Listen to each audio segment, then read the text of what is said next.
Pemirsa, menjual produk khas Indonesia di Amerika Serikat punya tantangan tersendiri. Tak semuanya berhasil seperti yang dialami diaspora Indonesia di Chicago dengan bisnis restoran, toko groseri, galeri seni. Selain berbagai kaidah bisnis, diperlukan modal lain untuk mempertahankan keberlangsungan bisnis ini. Kita simak laporan selengkapnya dari VOA. Ini it's a business of passion gitu.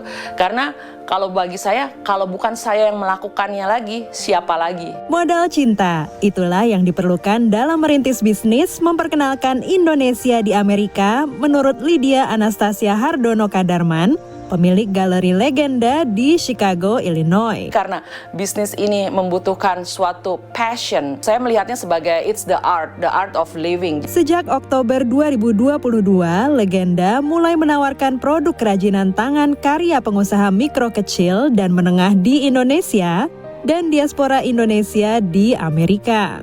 Galeri seni ini ikut hadir dalam acara Festival Wow Indonesia di Washington DC akhir Agustus lalu. Legenda adalah bisnis ketiga Tasya selain restoran Minahasa dan Toserba Indonesia Warung yang dirintis bersama dua rekan bisnis Juni 2021. Di warung yang sangat disayangkan sekarang saya harus menutup warung karena memang ada banyak hal yang terjadi.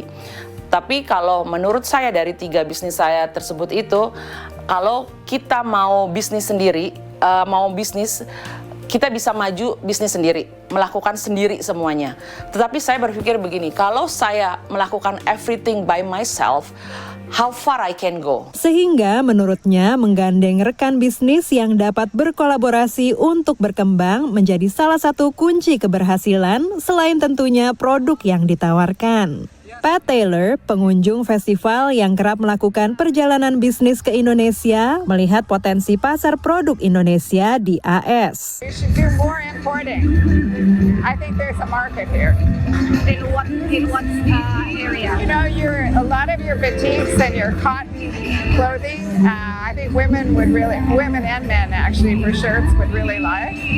And you know, I don't know that much, but the coffee is very good also. Ini dibenarkan Vivid Coffee, pemilik 2DC Coffee di Washington DC, yang berhasil mempertahankan bisnisnya melalui masa pandemi. Menurutnya, produk apapun dari Indonesia sepanjang ada elemen kemanusiaannya akan dapat diterima oleh publik Amerika. Karena Indonesia itu unik, Indonesia itu langka, dan Indonesia itu sebenarnya jika paketnya itu dibuat cantik, dibuat sebuah approach yang human, itu pasti kejual. Whatever comes from the heart, touches the heart. Once they know the story, they feel connected to the products, then it's make them easier to buy. Menurut Tasya dan Vivid, dibutuhkan kerangka berpikir, kesiapan mental, serta modal tentunya untuk memperkenalkan produk Indonesia di Amerika.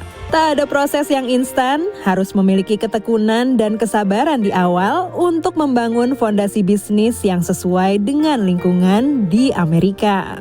Dari Washington DC, Nia Iman Santoso, VOA.